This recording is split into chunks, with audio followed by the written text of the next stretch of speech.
I think 2024 in future will be seen, ironically, as the calm before the storm. Wow. I think very early in 2025, all hell is going to break loose.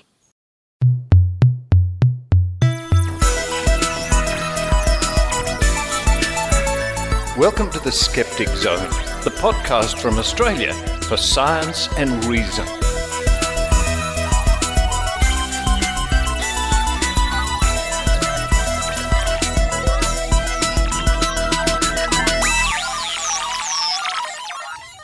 Yes, it's the Skeptic Zone podcast, episode number 865 for the 4th of May. May the 4th. May the 4th be with you, 2025. Richard Saunders coming to you from Sydney, Australia. Now, I think we can safely say that May is no longer considered to be very early or even early 2025. So those wonderfully imaginative predictions by Ross Coulthart about the drones. Who remembers the drones? Another story from yesterday that all hell would break loose, blah, blah, blah, blah. Well, we're still waiting. And I noticed that just in the last few days there's been yet another sort of Senate inquiry in the United States or something like that, with more whistleblowers and more any day now. But I had to look for it. So I guess the media and the public in general are just getting tired. It's just becoming old news. You know, it'll be a trivia question in 20 years. Something like, welcome to the trivia night. Question 1. What year was the big drone invasion that some thought would lead to revelations about UFOs? Anyway, Ross Coulthart, keep trying. There you go. You know, maybe you can come up with something else to bleat about. But of more relevant news, last night we had the big federal election here in Australia, and contrary to at least one psychic I saw who predicted the opposition, the Liberal, which is the Conservative Party here in Australia, would gain victory, the incumbent Labor Party under Prime Minister Anthony Albanese, who's my local member of Parliament right here where I live, they won, and they won a huge victory. In fact, it's been called a landslide. So sorry to the psychic who must have been looking in another dimension at the time. And it was interesting to watch the election results come in and chat to friends online via text saying, look at this result, look at that result, what's happening now. Yes, I think the best way to watch the election results come in is sitting on a comfortable chair with a cat on your lap. But anyway, what's coming up on this week's episode of the Skeptic Zone podcast? We're going to be looking at various prophecies regarding the Pope. Papal prophecies. With the imminent election of a new Pope in Rome, we look back at some of the prophecies, including those of Nostradamus and other people casting their horoscopes and what have you about the future of the Pope. And if you go to this week's show notes, you'll see I've linked to a video, a TV show from 1979 called The Prophecies of Nostradamus, which was made here in Australia. And if you can stand it, it's worth watching from a comic point of view, from an educational point of view, to see just how bad it was, this show way back in 1979. It was taken seriously by many people at the time, especially the younger setting, especially people like me who were too young to really have developed many critical thinking skills. And to this day, if something's on TV, people regard it as being true. The Prophecies of Nostradamus. Anyway, that's in the show notes. But yes, coming up, we look at various prophecies about the papacy. Following that, it's part 2 of the current series of the Book of Tim with Tim Mendham about the life and times of Alfred Russel Wallace, who independently conceived of the theory of evolution through natural selection, a great figure in scientific history. Then, talking about predictions and things like that, we have a special segment, a new segment over the next 3 weeks. Psychic Penny's Horoscopes. We found Psychic Penny. She was lost in the Pacific for a while, and she's agreed to give her unique take on horoscopes. And this week, she has her mystic insights for Aries, Taurus, Gemini, and Cancer. Thank you, Psychic Penny. I had to pay Psychic Penny for her contribution in maple syrup, as it turns out. Then to round off the show, we go to the Trove Archives and look at some, speaking of predictions, looking at some more predictions from 1980. And this whole segment focuses on one psychic who was, well, I guess, of minor interest of the day, and her predictions for 1980. Well, that's enough from me right now. More announcements at the end of the show, but it's time for me to run downstairs and have a look in the fridge. Do I have a democracy sausage? For those of you who don't know, there is a tradition here in Australia that when you turn up to vote at the local school or the local church or wherever there's a hall where people vote, there's often a big barbecue, and you can have a sausage and some onions on a bread roll, and they call it a democracy sausage. I don't think I have any in the fridge. I'll just have to have a fried egg. While I do that, I hope you enjoy the Skeptic Zone.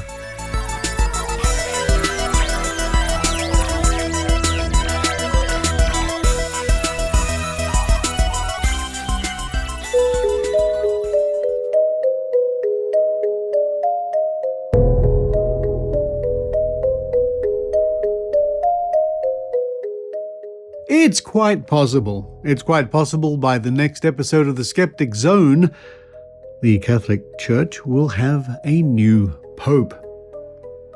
To be called Pope, we will all find out. And this has prompted me, the recent death of the previous Pope, Pope Francis, prompted me to have a look at Popal prophecies. Popal? Popal, papal. People popal. Papacy. Prophecies of the Papal Pope. You know what I mean.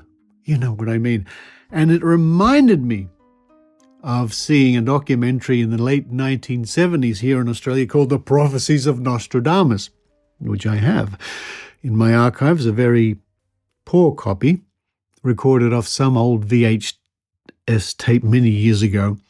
And it's, I think I mentioned this before on last week's episode, it's quite laughable now to look at this ridiculous TV show. In fact, there was a follow-up a few years later by the same network, the 7 Network, I think. Anyway, it was very dramatic with an actor playing the part of Nostradamus huddled over his scrying ball or whatever he used with the voiceover. In fact, let's hear a little bit of it now. We recognize that much of this may bring discomfort to some people and perhaps disturb others, but we are dealing with prophecy, and it should be viewed as such. It is ultimately up to you whether or not you believe it. For we now have a quatrain which says that a pope will be poisoned, and it's quite possible that Nostradamus is referring to Pope John Paul I. When the tomb of the great Roman is found, a pope will be elected the next day. He will not be approved of by the Senate, poisoned, his blood in the sacred chalice. So that gives you a flavour. And part of that was the presenter, John Waters. I've met John Waters a few times over the years. He's an actor and a singer. Was talking about, according to Nostradamus, what would happen with the popes. And in retrospect, of course, it's just quite silly because at the time of recording, I think Pope John Paul II was just the new pope. And they were predicting all sorts of things to come in the next few years, which obviously never occurred. Anyway, let's have a quick look at some of the other prophecies, including Nostradamus, in fact, I've been looking over since the death of the previous pope.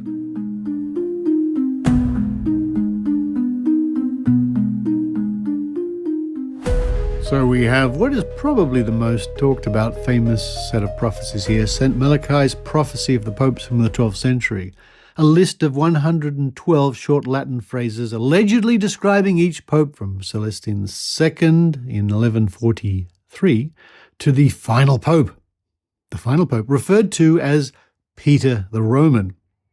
And I've got a funny idea that Nostradamus also talks about Peter the Roman. Anyway, the final prophecy says, in the final persecution of the Holy Roman Church, there will sit Peter the Roman, who will feed his flock among many tribulations, after which the city of 7 hills will be destroyed, and the dreadful judge will judge the people.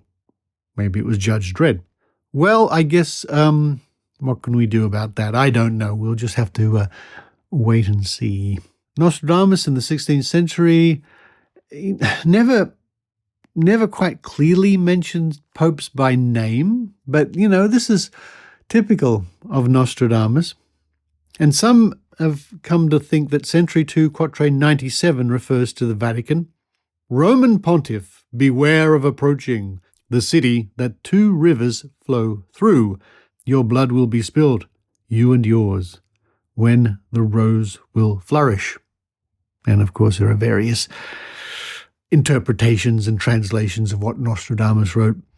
For a good overview, I recommend The Mask of Nostradamus by James Randi. Now, Nostradamus also wrote of a time when the church would suffer a great schism or destruction, possibly involving a black pope, interpreted metaphorically or literally. And I think one of the cardinals in the running, is from Africa. I think he's could be a black pope. But of course, Nostradamus is the classic case of people reinterpreting the quatrains year after year after year. But I must admit, compared to when I was growing up, you really don't hear much about Nostradamus anymore. Maybe one too many of his much trumpeted prophecies fell flat. Fatima! The Fatima prophecies. And this was the 3 children who claimed to see the apparitions of the Virgin Mary in Portugal in 1917. And some of what they prophesied was sort of locked away. But in 2000, the 3rd secret was released. That was very exciting. Described a bishop in white, believed to be the Pope, being killed along with many others. And a source says here, the Vatican says this refers to the 1981 assassination attempt on John Paul II. Well, he certainly didn't die along with many others at the occasion, although some believe it predicts a future martyrdom or church collapse. Remember the golden rule of prophecies: be vague. Pope Pius X vision in the early 20th century. He allegedly had a vision of a future pope of the same name, look out, fleeing over the bodies of his brethren, implying persecution or war in Rome. So if the next pope happens to be Pope Pius, the whatever, watch out. We have various mystical prophecies from Catholic sources here. Mary Julie Jarny, and I hope I've pronounced that correctly. In the 19th century, a stigmatic French mystic who warned of a time when the Vatican would be in crisis and a false pope would reign. A false pope? How does that work? A false pope? Somebody stands up and says, I'm the new pope. No, you're just somebody in a wig. A false pope? Is it like false teeth? I'm not sure how that works. Blessed Anne Catherine Emmerich had visions of a dark church opposing the true church and a time of great confusion within Catholicism. It reminds me of that wonderful, wonderful put-down by the Canadian comedy duo Wayne and Schuster, who would have a toast in various sketches and skits they had. And the toast would be confusion to your enemies. I love that. I think that's a wonderful thing to say. Confusion to your enemies. Not death to your enemies or, crush your enemies, but confusion to your enemies. And so I guess the reoccurring themes here across the prophecies are there will be a final pope who will have a bad time, probably be killed or be marched out of Rome. Maybe he'll be false with his false teeth or something like that. And possibly Peter the Roman. So does that mean a pope from Italy who calls himself Peter? Who knows? And tribulation, persecution, terrible times for the Catholic Church as part of these prophecies, including division and schism, infighting, that sort of thing, complete with the destruction of Rome, which is a bit dramatic, and probably you could throw into that divine judgment.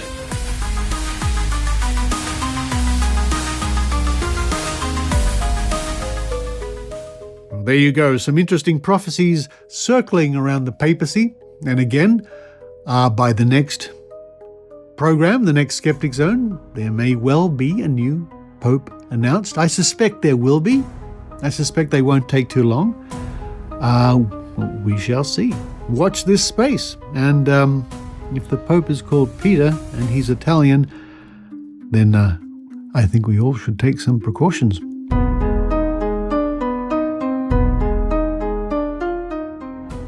Hello, I'm Annie McCubbin. Do you have a friend who gets their dietary advice from Jade the Influencer? Their financial and relationship advice from Crystal the Psychic?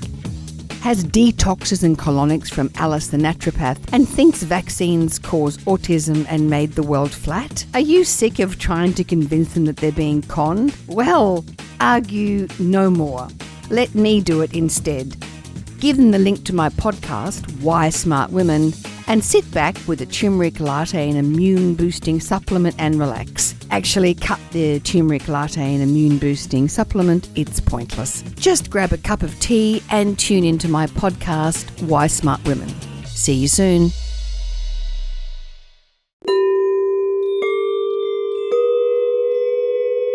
It's time for Psychic Penny's Zodiac, a real horoscope.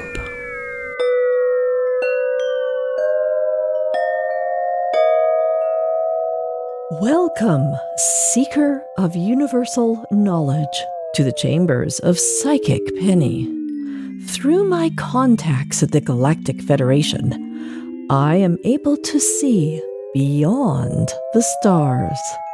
In fact, not long ago, they took me beyond the stars to realms undreamt of. With my new mystical insights, I am now the world's #1 astrologer in Canada. Cross my palm with maple syrup and prepare for your personalized horoscope reading. Just imagine my room where I am sitting. It is dark, quiet, and peaceful, only interrupted by the occasional barking of my spirit dog, Jewel.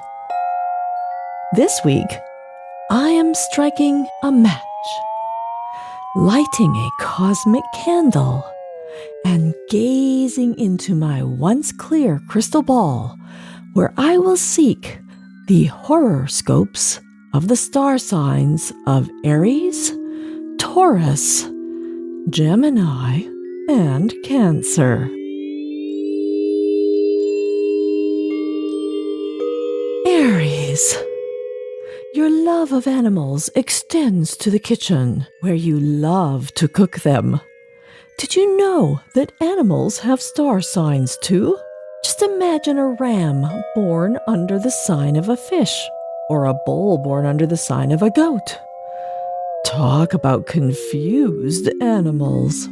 Still, I'm sure they would all taste good. And just so you know, your lucky rabbit has all its feet, unlike people who are a Taurus. Now, Taurus, let me see. Give me a minute.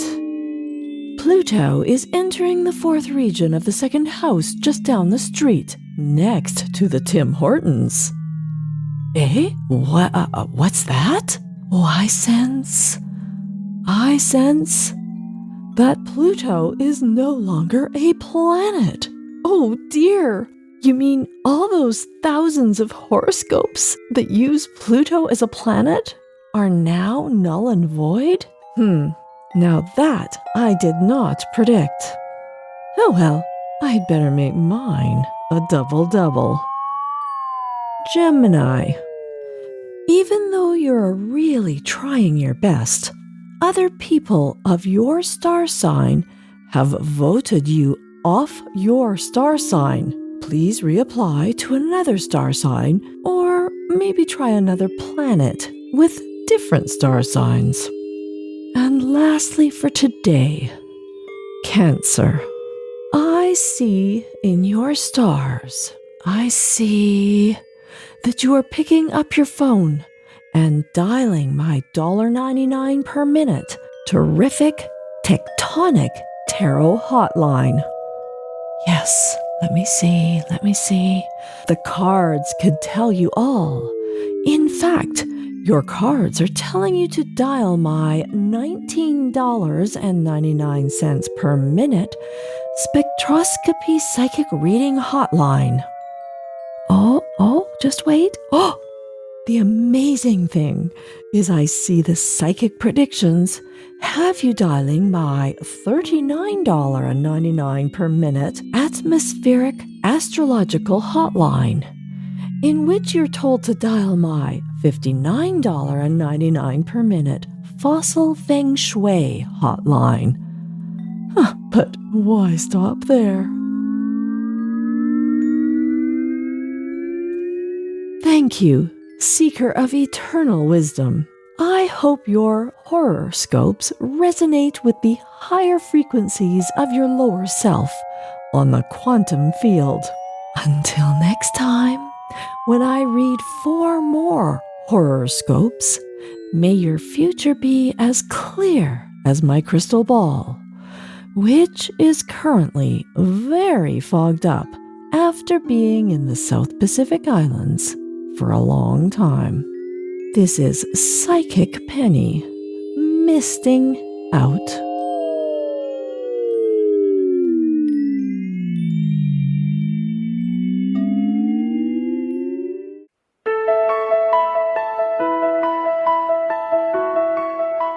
Hey, Skeptic Zone listeners, it's Jeff Gelbach from Triangle Skeptics, inviting y'all to join the 2nd annual Triangle Skeptic Camp in Greater Raleigh, North Carolina on May 24th, 2025.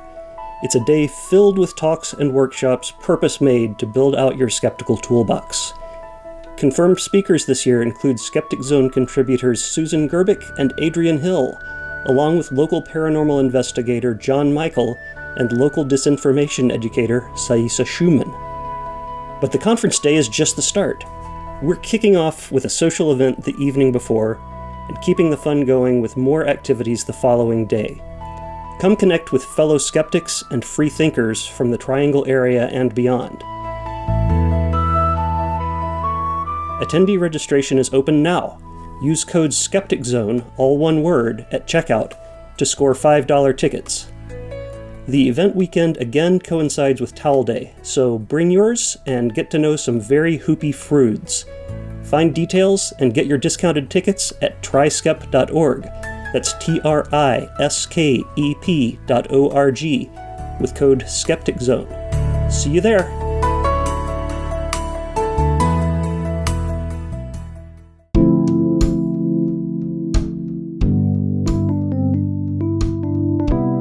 And now, a reading from the Book of Tim with Tim Mendham.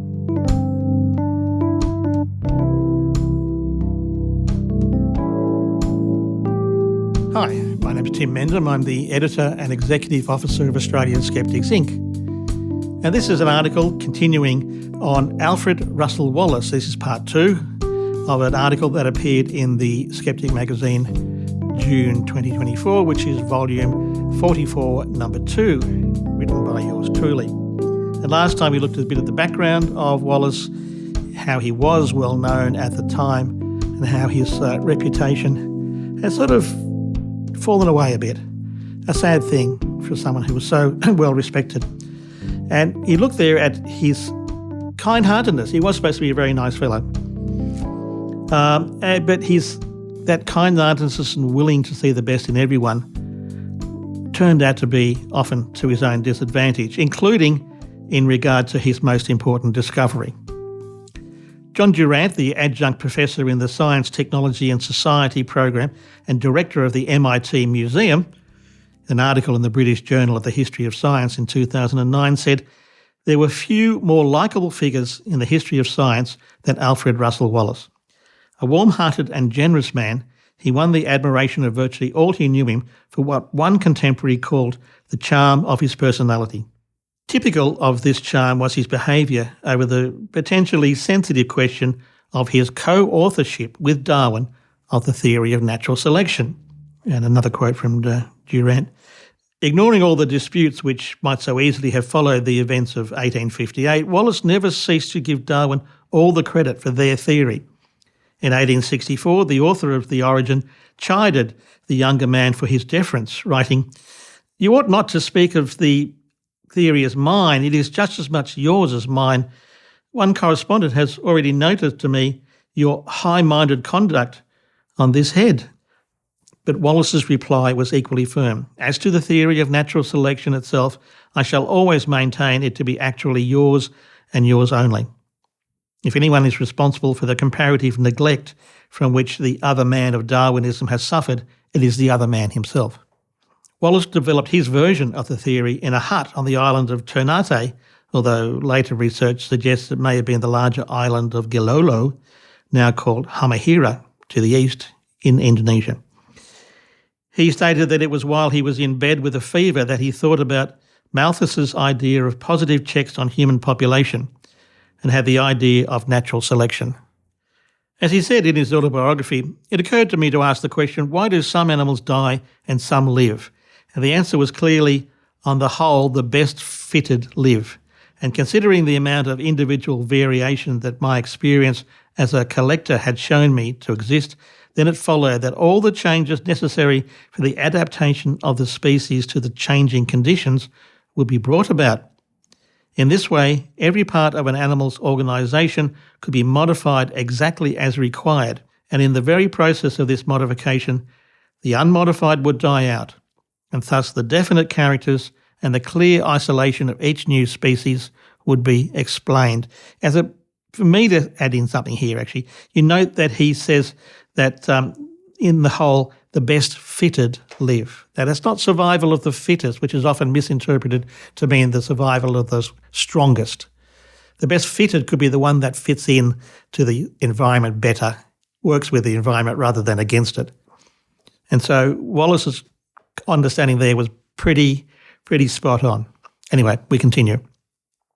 In 1858, he wrote to Darwin, the so-called Ternate letter, with a paper titled On the Tendency of Varieties to Depart Indefinitely from the Original Type, asking him if he thought it was interesting and that, if so, it be passed to geologist Charles Lyell for assessment.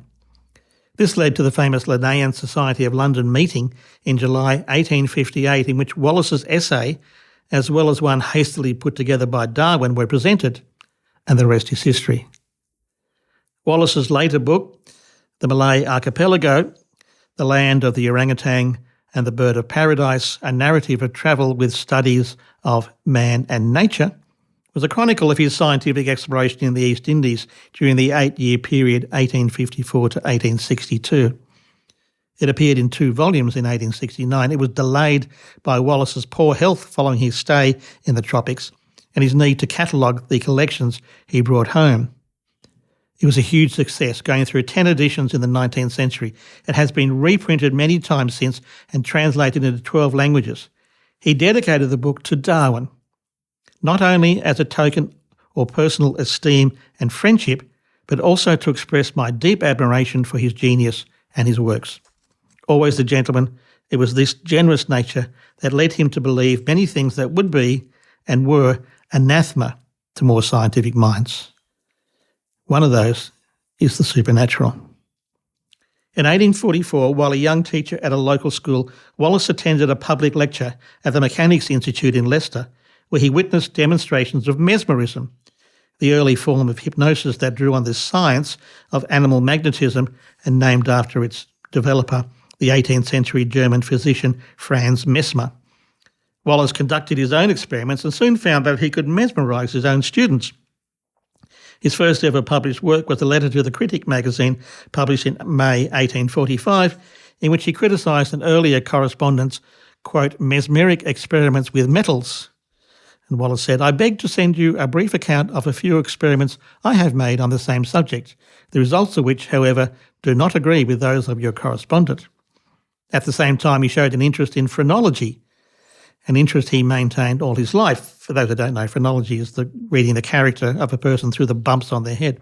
While mesmerism and phrenology were both popular at the time, they indicate a leaning toward the supernatural, an example of cognitive dissonance that would only become more clear as his scientific endeavours gained greater prestige. He became convinced that such techniques were valid methods of researching the natural world, and while there is no indication that he pursued these practices in the East Indies, he certainly did on his return. Soon after his return to England, and following a long and awkward courtship, Wallace proposed marriage in a letter. He became engaged to the daughter of a friend. However, his would-be fiancée broke off the engagement, which was a severe blow.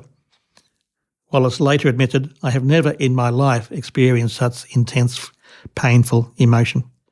Shortly after, in 1865, he attended a séance at the suggestion of his sister Fanny. He was an ardent follower of the new fad. He was hooked. Whether that was due to his recent romantic disappointment, his earlier interest in mesmerism, one biographer, James Costa, suggests that Wallace might have equated the mesmeric trance state with a very similar state of a spiritualist, contacting the dead, or just scientific interest. It wasn't a religious motivation, and certainly not anything to do with the established churches of which he was highly critical. Maybe, as Costa suggests, he simply wanted to believe.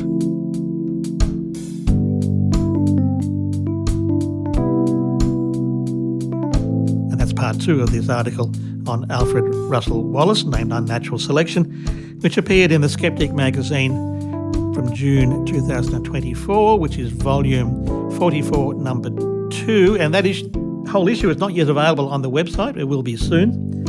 But you can actually download this particular article to have a look at for free.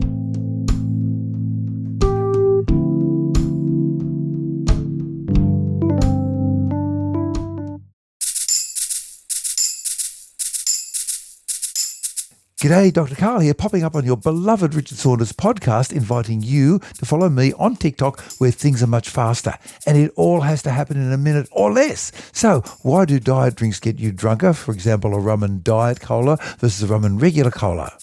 Why do we hear the ocean in a seashell? Is coffee good or bad for you? With regard to farts, what happens when you hold them in, and why do farts smell worse in the shower? And the old wooden spoon, as used in cooking, does have a very porous surface, so in terms of bacteria, is it safe to use?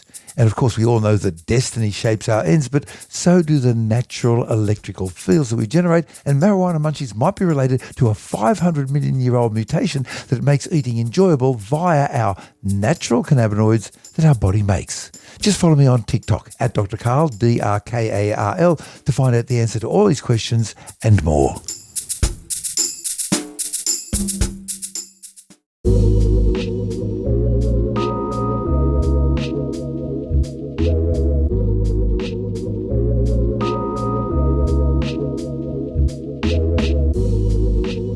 Now it's time once again to go back to those wonderful digital archives, no matter where they are.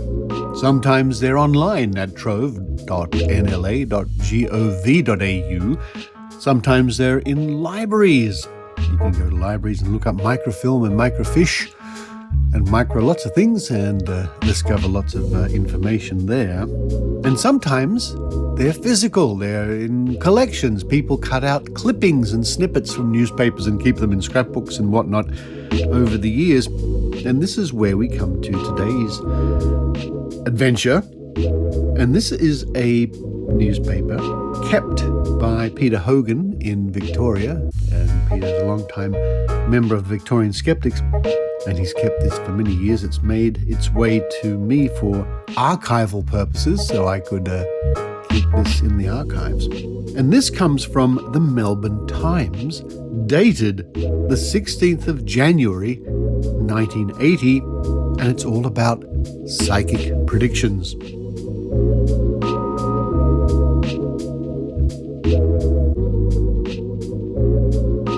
I'll get through maybe not all of them, but as many as I can realistically. But I won't delve into each one to try and discover whether it came true or not. We've done that. You know, this has been done. This has been done in the Great Australian Psychic Prediction Project of a few years ago. And one of the things that myself and the team learned from that exercise is that it takes a very long time to examine predictions and to research whether they came true or not, or what the case was. But for this exercise today, I thought it would be interesting for you to hear what was published all those years ago. And this involves a prominent psychic of the time, I would imagine, by the name of Christiane Cater-Leron. And a search for her doesn't really bring up any results, but it was 45 years ago.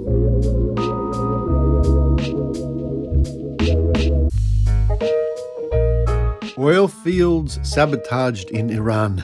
Murdoch bids for TAA. And TAA was an Australian airline at the time. Credit card swindle. 2Up legalised. 2Up is a betting game here in Australia. Car giant crashes. Dustin on the stage. Pope lashes Russia. Fraser's illness serious. And Fraser was the Prime Minister of the day. Frogman Kill Squad tries for Shah. Another royal mum. Images of the future. These aren't banner headlines in the daily papers yet. These are the psychic predictions for the coming year from the mind's eye of Melbourne clairvoyant Christiane Cater-Leron. Mrs. Cater-Leron brought with her to Melbourne a reputation achieved in Holland and her native France, where she used her gift as a weapon against the German occupation. She takes her craft seriously and works hard at it. This is her story, and this is a report by Don Sharp. Now, this is quite a big page. It's like a double-page spread, sort of, but in portrait style, with a big picture of our clairvoyant in question, who, judging from this photograph, would be in maybe her early to mid-50s. So I would imagine that she has, she's probably no longer with us after all these years. Anyway, Chrissy went off to school without a kiss the day after she first experienced her clairvoyant gift. "You liar, you little cheat," her mother had screamed at her. "Apologize! Say you were lying or you will not get your kiss tomorrow morning." Chrissy had returned from the shops with a story of a terrible accident down the street. A cattle truck had mounted the pavement and crashed into the fair, killing a man and injuring others. It had broken the gas main, she told her mother, and the fire brigade had come to help the hurt people and fix the gas.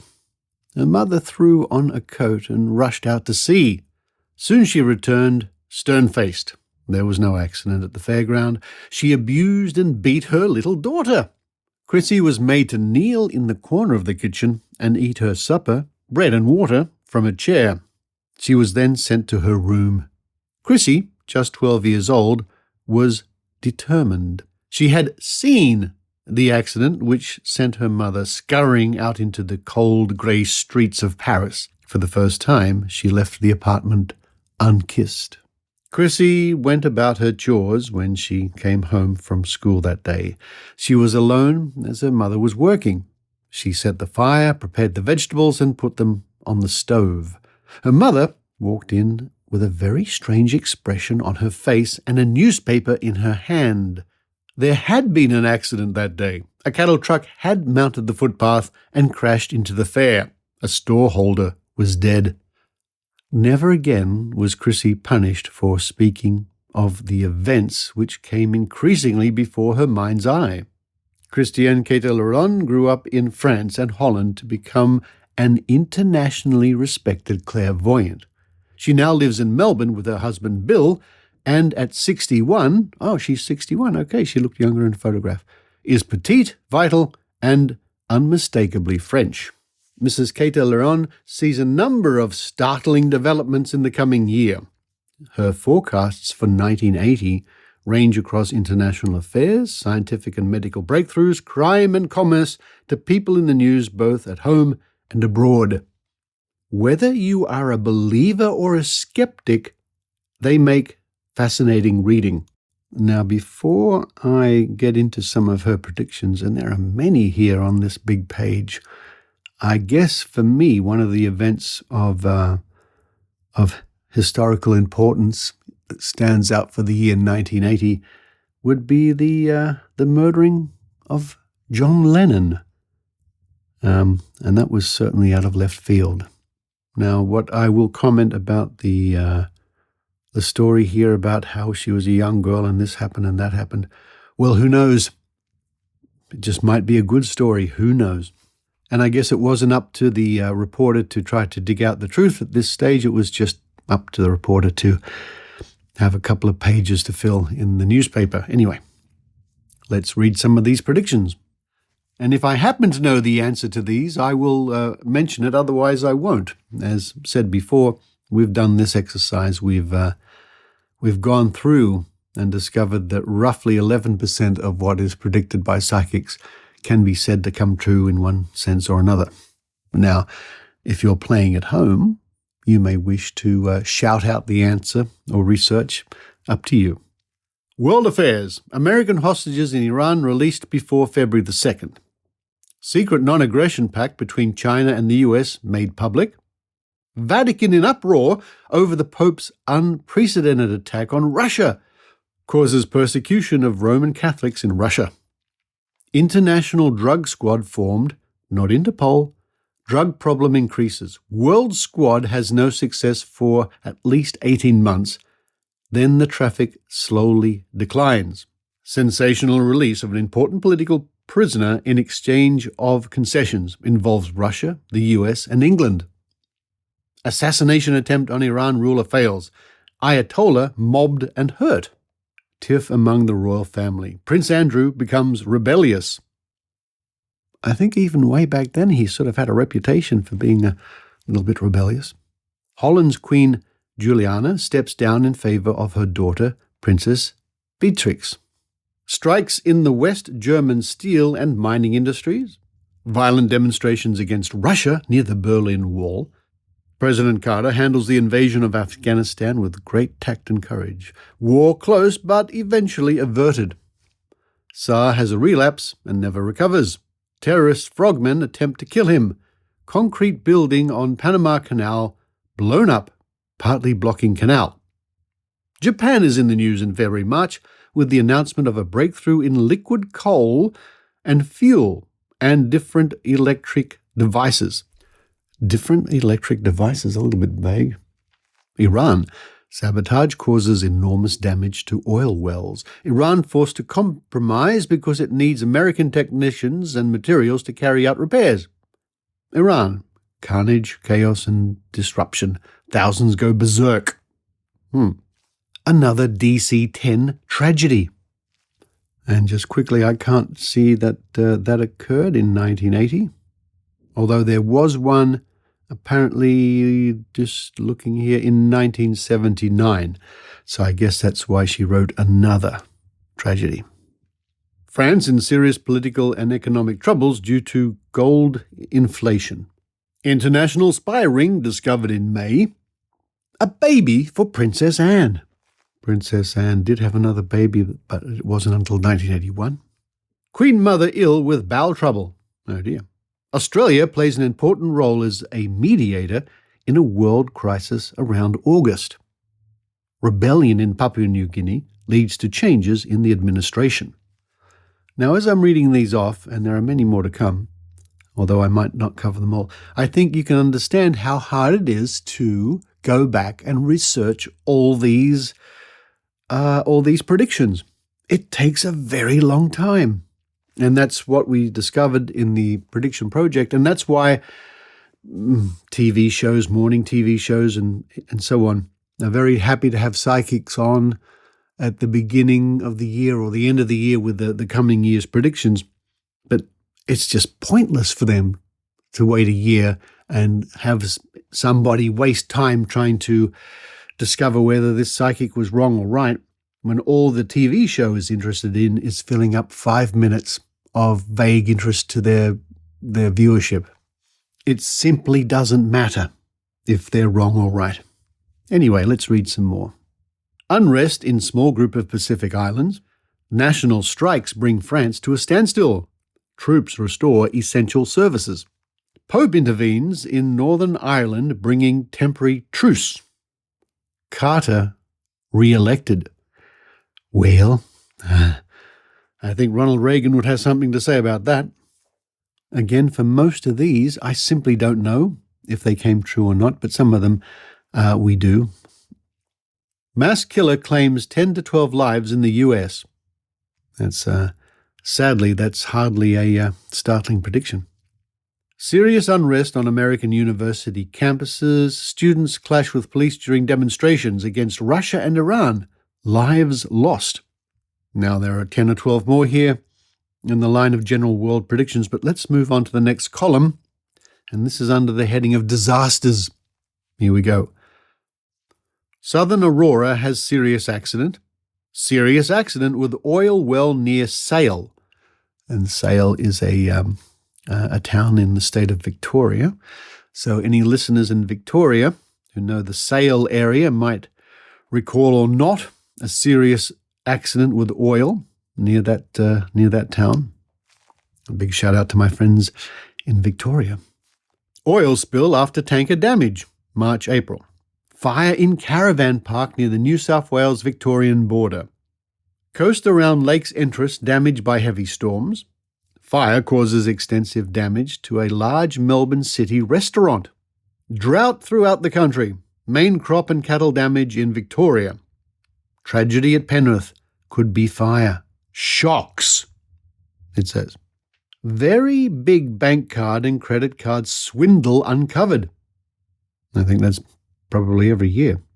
Burglary in the National Gallery of Victoria during a foreign exhibition. Important person in a big welfare organisation sacked for misconduct. Management scandal in a big public hospital. Big robbery, similar in style to the big bookie hold-up. I'm not sure what that was. Baby panda born in Melbourne Zoo. New developments in Ian McKay case in February. Big car manufacturer crashes. Government steps in with financial aid. 2Up legalised in Victoria. 2 casinos built. 2Up is a famous game played by soldiers. I think in World War I, Australian soldiers. It's basically tossing up 2 coins and betting on if it's going to be heads or tails or tails or heads or tails, tails, heads, heads. Another building society collapses. And then we have a list here of what she calls general predictions. Sir Reg Ansett hospitalised with severe illness. 2 new dams announced, one in Victoria. Nuclear power station built, possibly in Western Australia. Sparks violent demonstrations. Could be built on an island. She was predicting that a nuclear power plant would be built in 1980 in Australia. That's a pretty bold prediction. At the time of recording, we have a federal election campaign underway. By the time you hear this, the results will be known. One of the parties, one of its campaign policies, is to build nuclear power plants here in Australia. South Australia industry booms. Agriculture, mining, synthetics, opal, oil and gas finds. Daring and dangerous escape from high-security jail. Dame Zara seriously ill. Small motorbike industry booms, creating many jobs. Egg and poultry glut. Wool slumps, then stabilizes. LPG gas declines in popularity. Then the next section here is all under the heading of Australian politics. And you know, it might be of interest here and there, but I think we won't bother too much about that because it really just involves political figures of the era, names that most listeners won't recognise, although some older Australian listeners certainly will. Names like Malcolm Fraser, Andrew Peacock, Bob Hawke, William McMahon, John Gorton, Bill Hayden, politicians of the day. So we won't go over those, I think. But here we are at the end of the page. We have science and medicine. This should be interesting. Sensational advance in eye surgery, June, makes it possible to cure many types of blindness. I don't think that happened. It's a pity. It will happen one day, I'm sure. Glass bricks develop as a building material, different colours. Cloning, or virgin birth, where an egg is fertilized by another egg, revolutionizes animal husbandry, produces females only, used by dairy and racing industries. Australia achieves a world first by performing very delicate brain surgery with a tiny laser beam, also heart surgery. Australia also leads in the development of new techniques for plastic surgery and skin grafts. Extremely fire-resistant fabric developed by September. Australia develops a new treatment for spinal injuries involving injection of the poison curare, C-U-R-A-R-E, not sure what that is, into the injury at the scene of the accident. Poison paralyzes muscles and prevents further injury from movement. Sounds a little bit like Botox, doesn't it? Diabetic, kidney and asthma patients helped by the development of long-lasting retarding drugs. Antidote for funnel web spider venom discovered around August. And the funnel web spider, for you international listeners, is a famous and quite deadly spider here in Sydney, Australia, although I think I've only ever seen one in my life. And they're normally found in the northern parts of Sydney. So next time you're visiting, maybe keep an eye out. Defoliant Agent Orange allegations proven true beyond doubt. Damages much more than first thought, and difficult legal arguments arise over compensation, not unlike the thalidomide affair. New fuel created from vegetable matter. Very effective and cheap. Several countries succeed almost at the same time.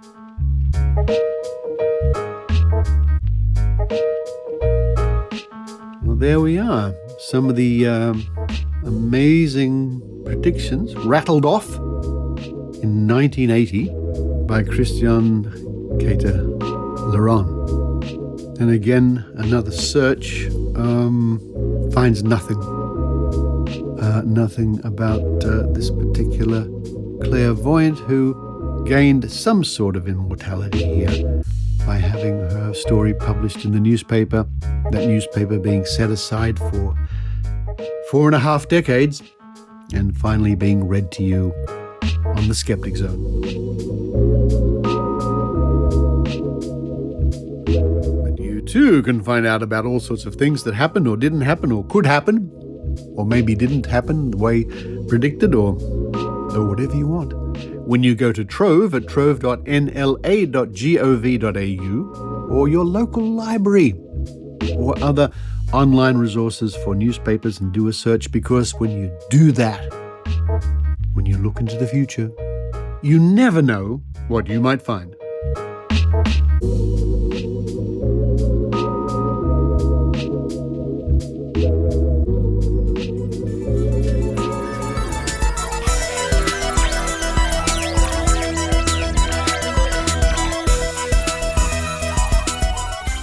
Thank you for listening to The Skeptic Zone. Thank you to those people who continue to support the show with Patreon or PayPal at skepticzone.tv.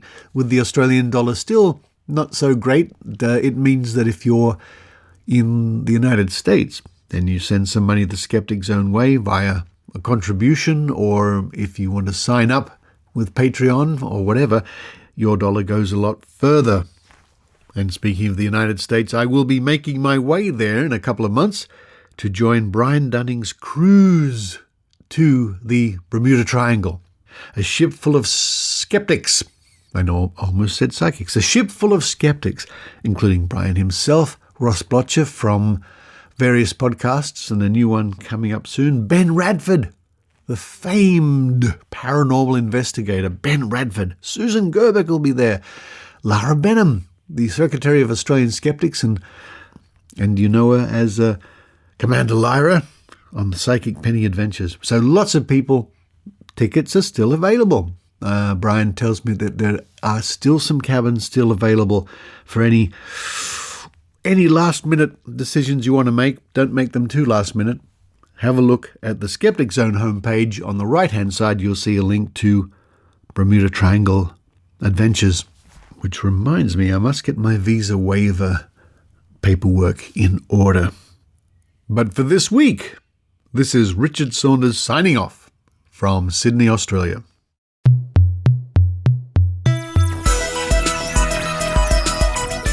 You've been listening to the Skeptic Zone podcast. Please visit our website at www.skepticzone.tv for episodes and show notes with links going back to 2008.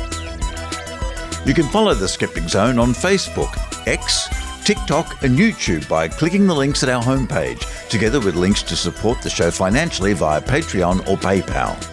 The Skeptic Zone is an independent production. The views and opinions expressed by our guests are not necessarily those of the Skeptic Zone podcast or any other skeptical organisation.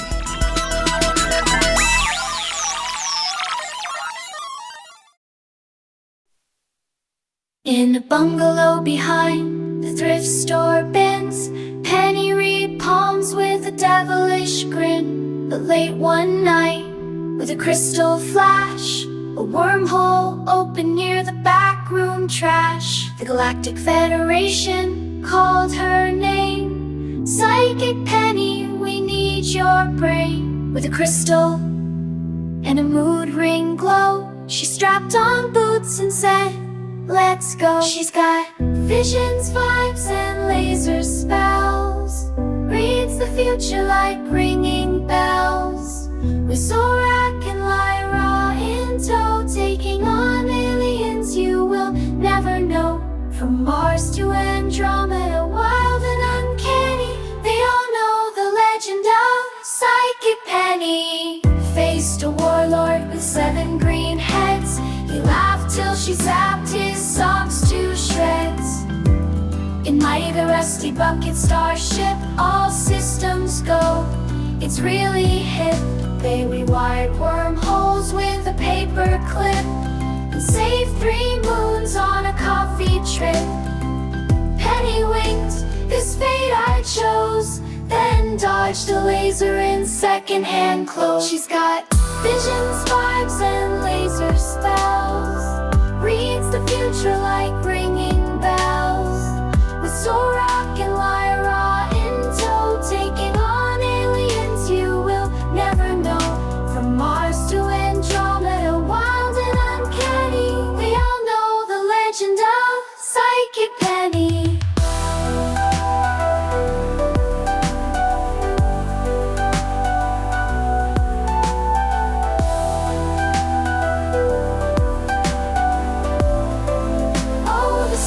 Are strange, but she feels at home on a cosmic scooter with a psychic dome.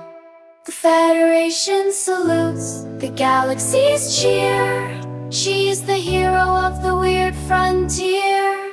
She's got visions, vibes, and laser spells. Reads the future like ringing bells. With Zorak